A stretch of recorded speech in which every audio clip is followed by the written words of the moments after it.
नमस्कार, आप देख रहे हैं अपना बिहार और आपके साथ मैं हूं विवेक। औरंगाबाद के दाऊदनगर जेल में बंद कैदी की मौत पर जहानाबाद में जमकर बवाल हुआ। भीड़ कंट्रोल करने पहुंची पुलिस से उग्र भीड़ ने उनके ऊपर हमला कर दिया पुलिस पार्टी के ऊपर, और भागने के दौरान ट्रक से टकराने से महिला हवलदार की जान चली गई। रिपोर्ट देखिए। पब्लिक बेखौफ, खाकी में खौफ, बेलगाम भीड़ की करतूत, आक्रोशित लोगों ने किया बवाल, जेल में कैदी की मौत पर हंगामा।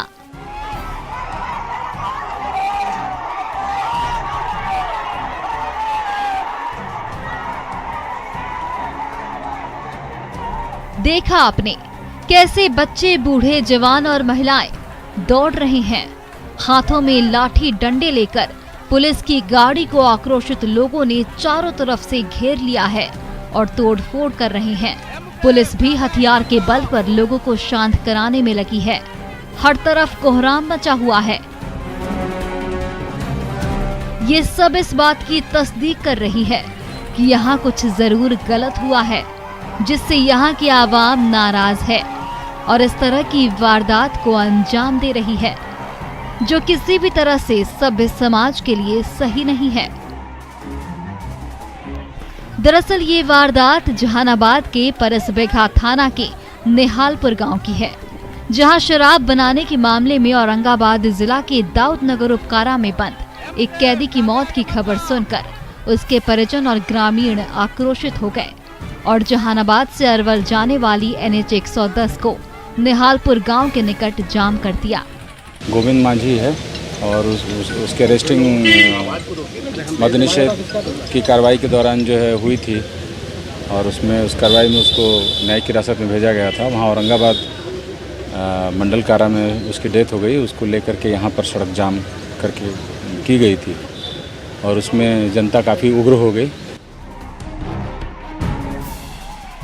जाम की सूचना पर घटनास्थल पर पहुंचे पुलिसकर्मियों द्वारा समझाने बुझाने की कोशिश की गई, लेकिन इसी बीच भीड़ काफी उग्र हो गई और उन्होंने पुलिस बल पर हमला कर दिया। आक्रोशित ग्रामीणों ने लाठी डंडे और पत्थरों से पुलिस पर हमला कर दिया, जिसमें कई गाड़ियों में जमकर तोड़फोड़ की गई। आक्रोशित ग्रामीणों द्वारा हमले से तकरीबन आधा दर्जन पुलिसकर्मियों को चोट लगी है, जिसके बाद पुलिसकर्मियों ने भी मोर्चा खोलते हुए जमकर लाठियां चटकाई और तकरीबन आधा दर्जन राउंड फायरिंग कर लोगों को मौका वारदात से खदेड़ दिया। समझाने बुझाने के क्रम में भी रोड़ेबाजी वगैरह करने लगी, जिससे बहुत सारे पुलिसकर्मियों को चोट आई, बहुत सारे वाहनों को क्षतिग्रस्त हुआ। वहीं इस बीच अपराधियों ने पुलिस लाइन में तैनात महिला हवलदार कांति देवी को गाड़ी से कुचल दिया, जिससे उनकी घटनास्थल पर ही मौत हो गई। वहीं पुलिस के वरीय पदाधिकारी घटनास्थल पर कैंप कर रहे हैं। महिला सिपाही की डेथ जो है उसी क्रम में, भागने के क्रम में फिर किसी वाहन के आने के चपेट में बाद में हो गई है। बहरहाल जिस तरह से आक्रोशित लोगों ने कानून को हाथ में लिया और सरकारी संपत्ति को बर्बाद किया है, वो कहीं से सही नहीं है। उनकी बात सुनने के लिए थाना है, न्यायालय है। खुद से ऐसा फैसला नहीं लेना चाहिए। अब उस महिला हवलदार का क्या कसूर था जो आज इस दुनिया में नहीं है और इस भगदड़ की बलि चढ़ गई। अब देखना होगा कि पुलिस इस मामले में क्या कार्रवाई करती है। न्यूज़ 18 के लिए जहानाबाद से राकीब हसन की रिपोर्ट। इधर बांका में ठाकुरबाड़ी की जमीन से अतिक्रमण हटाने गई पुलिस टीम पर स्थानीय लोगों ने हमला बोल दिया। ग्रामीणों ने पुलिस टीम पर लाठियां भांजी, जिसमें सीओ अमित कुमार रंजन, 2 अंचल गार्ड, उनके साथ 4 लोग सभी घायल हो गए। हमले में सीओ के ऊपर लाठी से जोरदार हमला किया गया, जिसमें उनका सिर फट गया। सभी घायलों को इलाज के लिए सदर अस्पताल में भर्ती कराया गया है। पुलिस ने त्वरित कार्रवाई करते हुए 2 महिला समेत 5 लोगों को गिरफ्तार किया है। ठाकुरबाड़ी की हम लोग की जमीन है, तो उस पर नगर पंचायत, नगर परिषद एक छोटी सा और मेरे द्वारा कल निरीक्षण किया गया था। उसमें चूंकि वेंडर लोगों के लिए कुछ प्लानिंग उसमें किया जा रहा है, तो उसी के देख कल हम लोग गए थे, तो पता चला कि पूर्व में जो इंक्रोचमेंट हटा था, तो कुछ लोग फिर से उसमें इंक्रोच करने के लिए बांस बनना अपना लगा रहे थे। तो हम लोग कल मना कर दिए थे और इसकी घोषणा भी सूचना भी दे दिए थे कि भाई कल हटा लीजिए आप लोग, 24 घंटा का समय दिए। आज हम लोग गए थे, तो उसी बीच फिर जान लेने की नीयत से और अचानक से सब लोग हमला कर दिए। आपके ऊपर हमला हुआ? मेरे ऊपर हमला। किस चीज़ से हमला हुआ? बांस का बल्ला था, उससे हमारे सर पे मारा गया और हमारे कुछ पुलिस बंधु थे और ड्राइवर लोग थे, उनके ऊपर पत्थर वगैरह फेंका गया। और अगली खबर है बांका से सटे भागलपुर से, जहां के सुल्तानगंज थाना के सब्जी मंडी में दिन दहाड़े आलू कारोबारी गौतम कुमार की अपराधियों ने गोली मारकर हत्या कर दी। बताया जा रहा है कि गौतम कुमार अपनी दुकान पर बैठे थे, तभी हथियारबंद अपराधी दुकान पर आकर उन्हें गोली मारी और फरार हो गए। सुल्तानगंज के सबसे व्यस्ततम मंडी में कारोबारी की हत्या से व्यवसायियों में काफी आक्रोश है। थाने से महज 100 गज की दूरी पर हत्या की घटना से पुलिस की मुस्तैदी पर भी सवाल खड़े हो रहे हैं।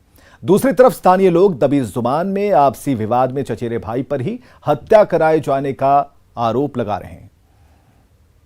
अपराधकर्मी द्वारा गोली मार दी गई है, जिसकी सूचना हम लोग को मिली तो हम लोग सत्यापन के लिए यहाँ पे आए हैं, तो इनका यहाँ पर लाश पड़ा हुआ है। क्या लगता है सही घटना को अंजाम देने में किन लोगों का? अब तो इसके बारे में तो विस्तृत जांच के बाद ही पता चल पाएगा। कितने गोली लगी है सर उन्हें? एक गोली तो बता रहे हैं।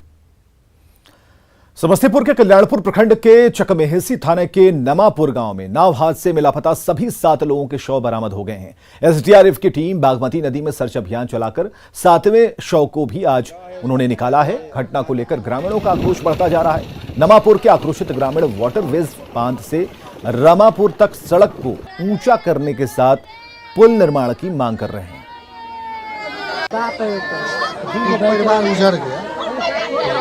यह है उसका पिताजी है।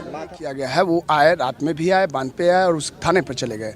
अभी भी आए हुए हैं, वो थाने पे हैं, वो आने को तैयार हैं नहीं है। प्रशासन के लोग थाना पर बैठ के खाना पूरी कर रहा है और जाने के लिए तैयार नहीं है, पीड़ित परिवार से मिलने के लिए तैयार नहीं है, उसका कोई बात सुनने के लिए नहीं तैयार है। न यहाँ का ग्रामीण का जो डिमांड है वो डिमांड नहीं सुन रहा है। इसलिए यहाँ के लोग में काफी आक्रोश है और कह रहा है कि जब तक मेरा डिमांड पूरा नहीं होगा तब तक डेड बॉडी पोस्टमार्टम के लिए नहीं।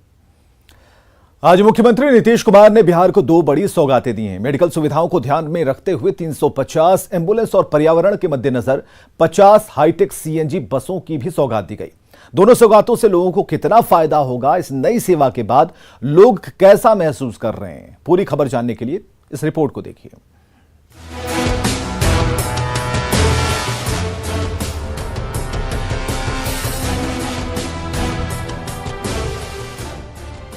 बिहार को मुख्यमंत्री नीतीश कुमार ने 2 बड़ी सौगातें दी।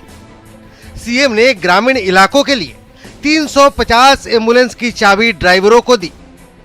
वहीं राजधानी पटना के लिए 50 सीएनजी बसों की शुरुआत की। ग्राम परिवहन योजना के तहत एम्बुलेंस सेवा शुरू होने से ग्रामीण इलाकों में लोगों को फायदा मिलेगा। वहीं सीएनजी बसें राजधानी को प्रदूषण मुक्त बनाने में मदद करेंगी।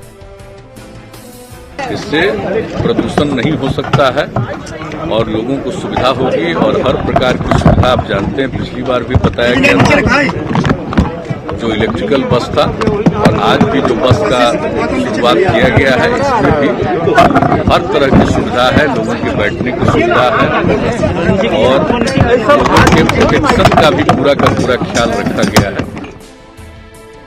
सज धज कर हरे हरे रंग की चमचमाती ये सीएनजी बसें राजधानी के अलग अलग रूटों पर चलेंगी। गांधी मैदान, Danapur bus stand, Danapur railway station, Pataliputra railway station जैसे पटना के किसी कोने में जाना हो तो बसें आपके लिए मौजूद रहेंगी। फिलहाल 3 रूटों पर ही इस सेवा की शुरुआत की गई है। बसों में ड्राइवर सहित कुल 32 सीटें हैं। सुरक्षा के लिए 3-3 सीसीटीवी कैमरे लगाए गए हैं। बस में मोबाइल चार्जिंग तक की सुविधा उपलब्ध है। यहां तक कि परिवहन निगम कार्यालय से इन बसों की गहन मॉनिटरिंग की जा रही है। ये स्क्रीन लगे हुए हैं, ये है परिवहन निगम कार्यालय, जहां से पूरी मॉनिटरिंग की जा रही है, यानी बस किस रूट में है, बस स्टैंड में है या फिर बस में कितने यात्री सवार हैं, तमाम चीजों की मॉनिटरिंग यहां से की जा रही है। पटना के 3 अलग अलग रूटों पर सीएनजी बसें फर्राटा भरने लगी हैं। बड़ी संख्या में यात्री नई बसों का सफर करते दिखे। यात्रियों की माने तो इन बसों ने उनका सफर बेहद सुहाना और आरामदायक बना दिया है। सीएम नीतीश कुमार ने आज राजधानी पटना को फिर से 50 नई सीएनजी बसों का तोहफा दिया है, जिसके बाद लोग आरामदायक सफर पर निकल पड़े हैं।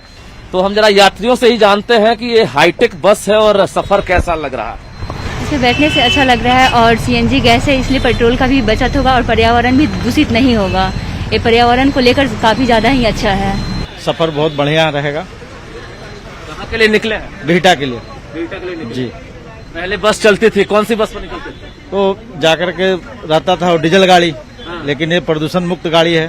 सभी जगह देख सकते हैं कि हाईटेक व्यवस्था की गई है, साथ ही जल जीवन हरियाली से भी इसे जोड़ा गया है और बसों में अलग अलग इंस्ट्रक्शन दिए गए हैं। जाहिर है पर्यावरण संरक्षण और कोरोना काल में लोगों की दिक्कतों को देखते हुए नीतीश कुमार ने बड़ी पहल की है।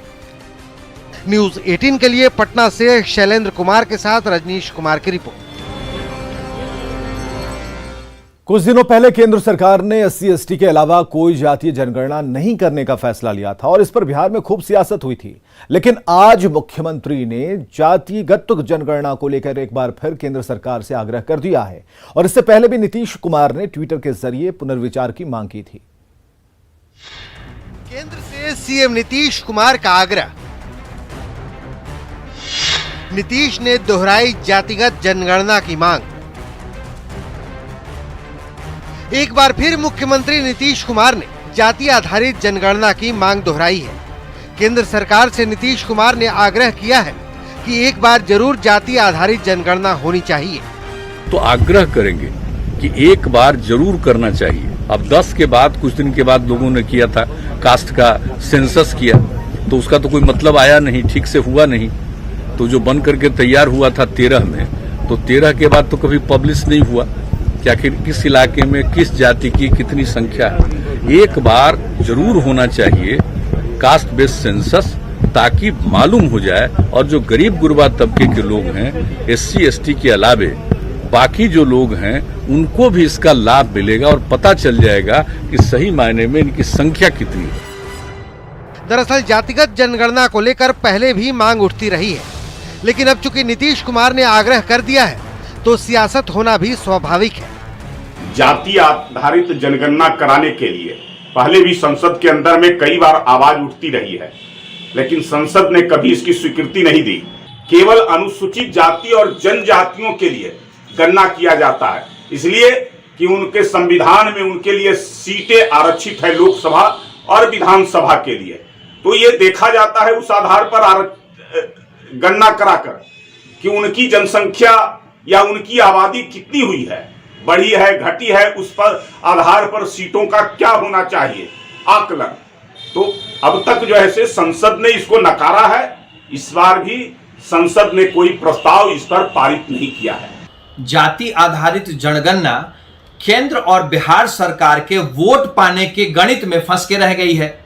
बिहार सरकार नीतीश कुमार जी अपना EBC फॉर्मूले के तहत केंद्र सरकार से जाति आधारित जनगणना करवाना चाहते हैं और केंद्र सरकार की वोटों की राजनीति में EBC का फॉर्मूला फिट नहीं बैठता है। इसीलिए नीतीश कुमार जी की मांग को बार बार केंद्र सरकार ठुकरा रही है। दरअसल केंद्र सरकार ने अनुसूचित जाति और अनुसूचित जनजाति के अलावा अन्य जाति के आधार पर जनसंख्या की गणना नहीं करने का फैसला लिया है।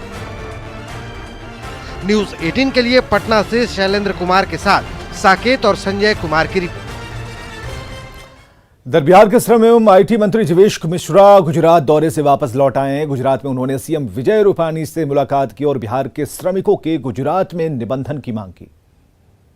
और बिहार के श्रमिक बड़े संख्या में गुजरात में काम करते हैं, उनको उनका निबंधन गुजरात में भी हो, साथ ही साथ साल में एक बार उनको घर आने जाने की व्यवस्था BOCW के माध्यम से हो या सरकारी व्यवस्था के माध्यम से हो। इन विषयों पर भी वहाँ के अधिकारियों से भी चर्चा हुई और माननीय मुख्यमंत्री जी से भी निवेदन किया। इधर पटना में हिंदुस्तानी अवाम मोर्चा का छठा स्थापना दिवस समारोह का आयोजन हुआ है। समारोह का उद्घाटन पार्टी के राष्ट्रीय महासचिव संतोष कुमार सुमन ने किया। जितन मांझी के आवास पर हुए स्थापना दिवस समारोह में केक काटकर इसकी शुरुआत हुई और इस मौके पर विभिन्न क्षेत्रों में उत्कृष्ट कार्य करने वाले लोगों को दशरथ मांझी पुरस्कार से सम्मानित किया गया। राष्ट्रीय महासचिव संतोष सुमन ने स्थापना दिवस पर लोगों की मदद के लिए टोल फ्री नंबर भी जारी किया है। कोई भाषण देने के लिए नहीं आए हैं, सिर्फ हम इतना याद दिलाने के लिए आए हैं कि जिस प्रतिबद्धता से और जिस संकल्प के साथ हम लोग ने हम परिवार को में आए थे, हम परिवार को आगे बढ़ाने की सोच रखे हैं, हमको उसको आगे ले जाना है और ताकि हम उन गरीबों के पास पहुंच सकें, उन गरीबों के लिए हम कुछ कर सकें, उन गरीबों का चेहरों पर थोड़ी सी मुस्कान ला सकें। ये हम अगर कर देते हैं तो हम समझते हैं हम सबका जीवन सार्थक हो जाएगा, क्योंकि असली मालिक गरीब ही होता है और आज भी गरीब कहीं न कहीं पिछड़ा हुआ है, किन्हीं कारणों से पिछड़ा हुआ है। हम उनके लिए कार्यक्रम लाने की कोशिश कर रहे हैं। हमने एक हैशटैग चला ली थी, इस बार से आज से हम घोषणा करते हैं, हम गरीबों के द्वार। हम एक टोल फ्री नंबर आज हम शुरुआत करने जा रहे हैं। और अपने विवादित बयानों के लिए सुर्खियों में रहने वाले हिंदुस्तानी अवाम मोर्चा के प्रमुख जीतन राम मांझी ने एक बार फिर से विवादित बयान दिया है। गया में पार्टी के छठे स्थापना दिवस समारोह को संबोधित करते हुए मांझी ने कहा कि कर्म ही पूजा है, मंदिर में घंटी बजाना या मस्जिद में इबादत करना पूजा नहीं है। मांझी ने कहा कि अल्लाह बहरा नहीं है कि लोग चिल्ला कर इबादत करते हैं। साथ ही मांझी ने कहा कि वो बापू और बाबा साहेब भीमराव अंबेडकर के रास्ते पर चलते हैं, धर्म में पाखंड को वो नहीं मानते। ये नहीं कि मंदिर में जाकर के हम घंटी बजावें या मस्जिद में जाकर के हम अल्लाह को याद करें, लगता है कि अल्लाह हमारा बहरा हो गए। तो कहने का मेरा मतलब है, मांझी के बयान पर कांग्रेस ने सवाल खड़े किए हैं, जबकि जेडीयू के नेता मांझी पर खुलकर नहीं बोल रहे। कोई अजान कैसे करेगा या भजन कीर्तन कैसे किया जाएगा, क्या ये तय करने के लिए जनता ने अभी आपको चुनकर भेजा है? हमारी पार्टी और हमारे नेता हर जाति धर्म संप्रदाय के लोगों का सम्मान करते हैं और बिहार में कभी इन सब मामलों पर भेदभाव नहीं हुआ है, लेकिन कर्म की प्रधानता ही कुछ और। आदरणीय नीतीश कुमार जी ने अपने कर्म को हमेशा प्रधानता दी है और उसी का नतीजा रहा है कि बीते 16 वर्षों के अपने कार्यकाल में आदरणीय मुख्यमंत्री जी ने बिहार विकास की नई गाथा लिखी। अयोध्या में भगवान श्री राम का भव्य मंदिर बन रहा है। अयोध्या के बाद बिहार के सीतामढ़ी में मां जानकी के भव्य मंदिर निर्माण की मांग उठ रही है। इसके लिए सरकार से मांग के साथ जन जागरण अभियान चलाने की योजनाएं भी बन रही हैं।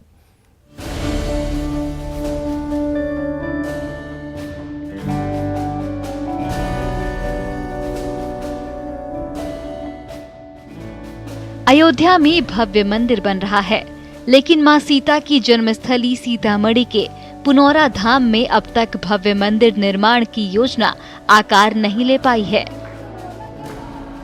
श्री राम जन्मभूमि तीर्थ क्षेत्र ट्रस्ट के सदस्य कामेश्वर चौपाल का कहना है कि सीतामढ़ी में भव्य मंदिर निर्माण का अभियान जल्द शुरू होगा और इसके लिए जानकी सखी नाम का संगठन काम कर रहा है। जन जागरण करना है, महिलाओं को जोड़ना कि प्रभु राम की जन्मभूमि वो तो अब भव्य मंदिर बन रहा है और माँ सीता जो राम की शक्ति है, श्री है, उनकी जन्मभूमि पर भी भव्य मंदिर बने। सीता के चरित्रों की चर्चा, सीता के ऊपर जो लोग सत्संग करते हैं वो सत्संग, ये सब चलता रहेगा अभी। पटना के महावीर मंदिर के प्रमुख आचार्य किशोर कुणाल ने भी सीतामढ़ी में मां जानकी के भव्य मंदिर के निर्माण का समर्थन किया है। उनका कहना है कि यह काम पहले ही होना चाहिए था, क्योंकि माता सीता के बिना भगवान राम अधूरे हैं। हालांकि उन्होंने ये भी कहा कि उनकी कोशिशों के बाद भी मंदिर निर्माण अब तक नहीं हो सका। पुनौरा धाम में सीता जी का जन्म स्थान है, उससे सटे हुए बगल में 2 भट्टे चलते हैं बड़े बड़े, और उन लोगों के पास दोनों मिलाकर के 60 बीघे जमीन है। तो वो जो जमीन यदि मिल जाए तो 60-65 एकड़ में बहुत भव्य मंदिर बन सकता है। लेकिन ये जो 2 लोग हैं, समाज के बड़े अग्रणी व्यक्ति कहे जाते हैं, उन लोगों ने भट्टे को अधिक प्राथमिकता दी जानकी जी के मंदिर से। वो जमीन मुझे नहीं मिली, तब हम लोगों ने यहाँ पूरी तैयारी कर ली है। मां सीता की जन्मस्थली सीतामढ़ी के लोगों को उम्मीद है कि जिस तरह से माता सीता की पवित्र भूमि को राम सर्किट से जोड़ा जा रहा है, उस तरह मंदिर बनाने की भी कोशिश होगी। जो राम जी का मंदिर बन रहा है, फिर बाद में अभी जानकी जी का भी जो गोद जो है श्री जानकी जन्म कुंड पुण्यारण्य पुनौरा धाम, इसका भी जो उद्धार हो जाएगा, जुगल हो जाएंगे। सीताराम कहिए, जय सिया राम कहिए, तो पहले तो हमारे सिया जी के नाम आता है, तब न राम जी का आता है। तो राम जी कृपा कर, सिया जी राम जी पर कृपा कर दिए कि तुम आपका घर बन जाएगा, और बन रहा है। अब जानकी जी की बारी है, तो जानकी जी अब कृपा प्रदान करेंगे, लेकिन किसके कर कमल से बनना है वो तो जानकी जी जानेगी। सीताराम। मां सीता की जन्मस्थली पुनौरा धाम में भव्य मंदिर बनाने की मांग उठ रही है। सीएम नीतीश भी पहले कह चुके हैं कि पुनौरा धाम का सौंदर्यीकरण होगा। पर्यटन विभाग के हाथों सीतामढ़ी का विकास होगा। 2 साल में काम पूरा करने का लक्ष्य निर्धारित किया गया है। अब देखना है कि पर्यटक स्थल के विकास के साथ मां जानकी के भव्य मंदिर का निर्माण कब होता है। न्यूज़ 18 के लिए सीतामढ़ी से राकेश रंजन के साथ पटना से शैलेंद्र की रिपोर्ट। और एक बड़ी खबर आ रही है कैमूर से, जहां एक बड़ा रेल हादसा टला है। पुसौली रेलवे स्टेशन के पास पटरी टूटी हुई थी। टूटी पटरी पर दौड़ने वाली थी ट्रेन और ग्रामीणों ने लाल गमछा दिखाकर ट्रेन को रुकवाया। हावड़ा बीकानेर एक्सप्रेस को ड्राइवर ने रोका और एक बड़ी घटना होने से रह गई। कैमूर से इस वक्त की बड़ी खबर हम आपको बता रहे हैं। एक बड़ा रेल हादसा होता रह गया और एक बड़ा हादसा टला है। पुसौली रेलवे स्टेशन के पास पटरी टूटी थी। जो जागरूक ग्रामीण थे उन्होंने अपना लाल गमछे का इस्तेमाल किया और उस ट्रेन को रुकवाया और एक बड़ा हादसा होने से रह गया। और आगे देखिए जोहार झारखंड।